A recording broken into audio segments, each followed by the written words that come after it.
Baik, ya, kelas 10 sampai berjumpa lagi ya. Selamat berjumpa lagi maksud saya.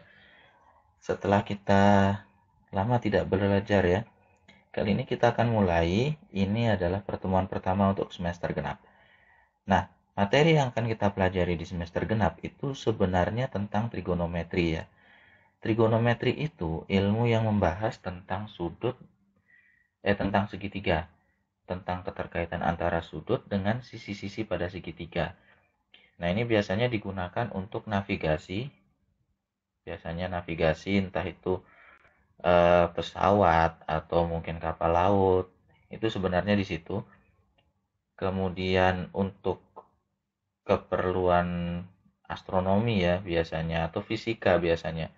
Jadi kalau ada bidang miring, nah itu fisika itu punya, itu juga menggunakan trigonometri termasuk menghitung gaya dan sebagainya pada pelajaran fisika. Nah, akan tetapi sebelum kita belajar tentang trigonometrinya, kita akan bahas dulu tentang materi dasar atau prasyaratnya. Ya, jadi sebelum belajar trigonometri, kita harus paham dulu tentang segitiga. Ini sebenarnya sudah pernah dijelaskan dulu ya, ini materi waktu kalian SMP. Saya ulangi saja. Nah, kita mulai dulu tentang apa itu segitiga ya. Jadi segitiga itu adalah poligon. Sebuah poligon, poligon itu bangun yang terdiri dari beberapa sisi. Segitiga ini punya sisi tiga dan tiga titik sudut ya. Nah, kalau kita lihat gambar di bawah, bangun ini segitiga namanya. Nih, namanya segitiga ini diambil dari tiga titik sudutnya, yaitu titik sudut A, B, dan C. Namanya segitiga ABC. Lambangnya begini ya. Ini lambangnya segitiga itu seperti ini. Nah, dia punya sisi, dia juga punya sudut. Kita mulai dulu ya. Ini untuk penamaan, saya akan mulai dulu dari penamaan. Mengapa? Karena kalian harus paham dulu. Ketika saya sebut titik sudut ini, kalian harus paham yang mana yang dimaksud ya.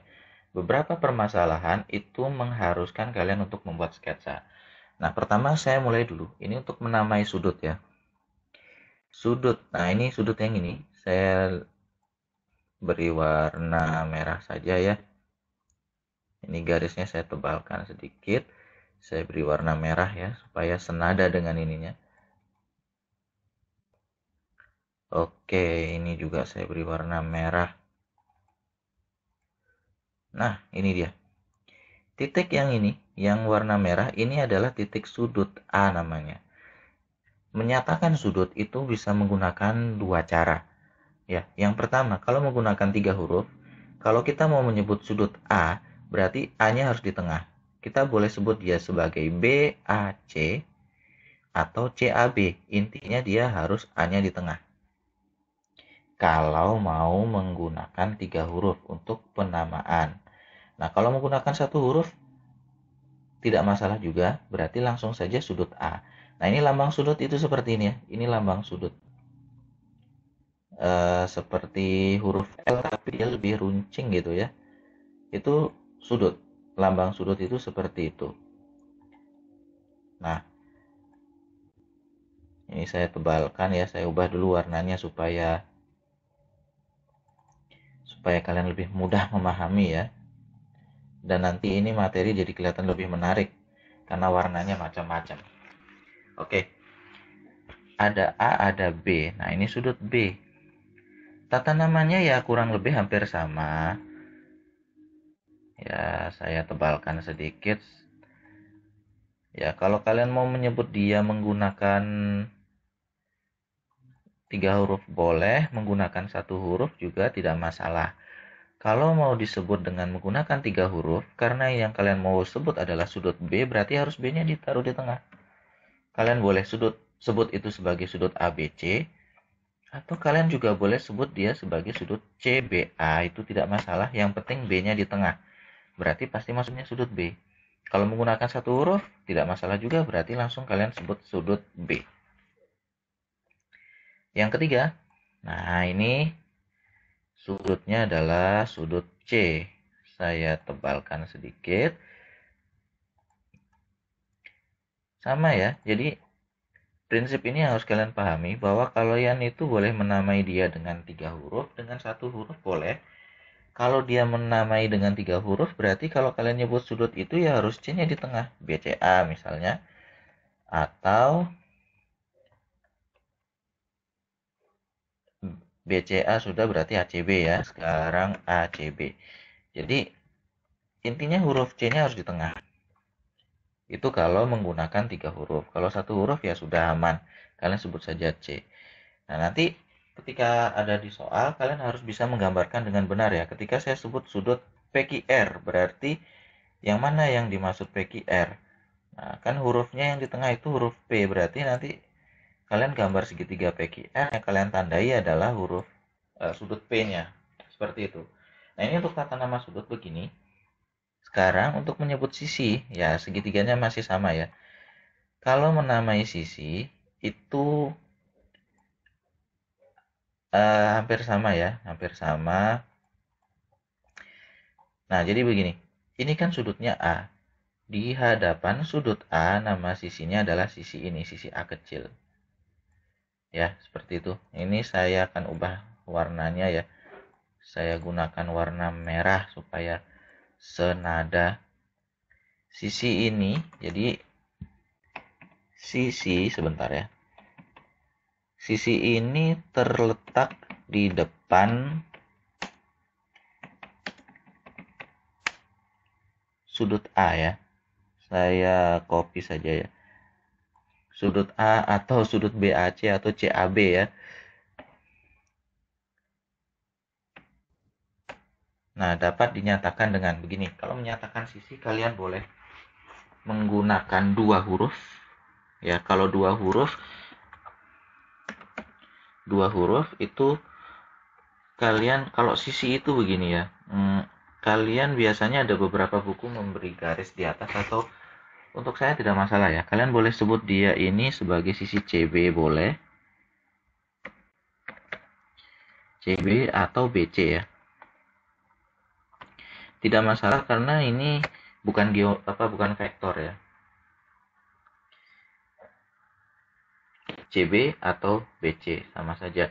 Nah, terkadang ada buku juga yang menyebut dia itu dengan ruas garis ya. Kalau ruas garis berarti ada garisnya di atas. Nah, kalian boleh kadang-kadang begini, CB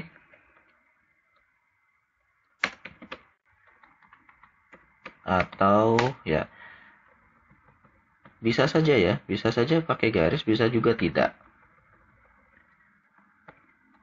Nah, BC. Tergantung nanti kondisi soalnya seperti apa. CB atau BC ya sama. Kalau menggunakan satu huruf, boleh juga. Kalau menggunakan satu huruf, kalian cukup gunakan huruf kecilnya. Karena ini terletak di depan sudut A, ya ini sudut A, ini di depannya. Berarti kalian gunakan huruf A kecil ya. Gunakan huruf kecil. Perhatikan bahwa, ini ya, ini bedanya.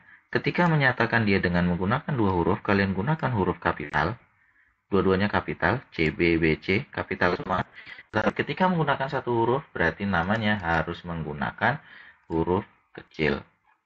Nah, ini saya tandai merah ini supaya kalian bisa lihat dengan jelas. Ini saya warnai merah. Oke, hal yang sama nanti akan berlaku ya. Dia berlaku juga untuk sisi yang lain. A berarti sekarang yang B. Ya, saya bahas yang B dulu.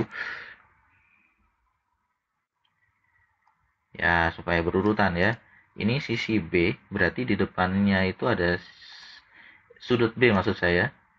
Di depan sudut B itu ada sisi B juga ya. Saya kasih panah dulu. Karena B itu warnanya biru, berarti ini juga saya beri warna biru ya, biar kompak dan seragam. Nah, di depan sudut B dapat dinyatakan, kalau dinyatakan dengan 2 huruf ya berarti bisa disebut sebagai AC ya, AC atau CA. Sama saja. Atau kalau mau dinyatakan sebagai ruas garis ada garis di atasnya. AC atau CA. Oke, jadi kalian harus pahami dulu penamaan ini dengan benar ya. Jangan sampai nanti kalian bingung. Apa maksudnya gitu ya. Nah, kalau menggunakan satu huruf berarti kata sebut saja dia sebagai sisi B. Ingat ya, satu huruf berarti dia pakai huruf kecil. Oke, ini untuk penamaan sisi B-nya ya. Saya tebalkan, saya ganti warnanya biru supaya senada.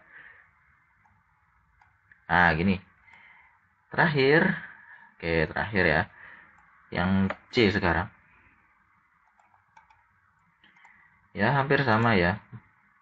Mudah-mudahan kalian bisa paham ini ya, dan tolong sabar ya, karena memang butuh proses ya untuk ngetik ini ya.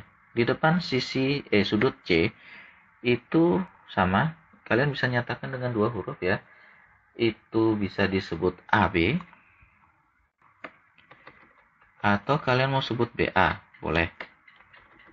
Kalau dalam garis berarah segmen ya, lambang segmen B, AB, BA. Kalau menggunakan satu huruf kecil saja ya, berarti dia jadinya sisi ini adalah sisi C. Nah, sudah ya, saya beri tanda panah dulu supaya kalian paham.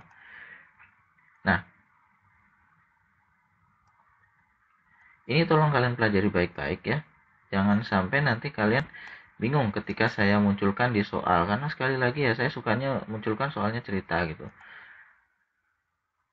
Pahami baik-baik setiap notasi, apa yang maksudnya sudut itu yang seperti apa, sisi itu seperti apa. Nah, itu tolong dipahami baik-baik. Ya, ini adalah bagian pertama dari segitiga ya, definisi dan penamaan. Penamaan baik itu untuk sisi dan sudut, tolong dipahami baik-baik, karena ini akan menjadi landasan kalian bekerja selanjutnya. Ya, sekian yang bisa saya jelaskan untuk video pertama. Kita akan lanjut ya di video selanjutnya ya. Ada penjelasan selanjutnya. Tetap fokus ya, jika ada yang tidak dipahami kalian bisa tanyakan. Oke, sampai jumpa di video pembahasan yang kedua. Kita akan membahas nanti tentang jenis segitiga.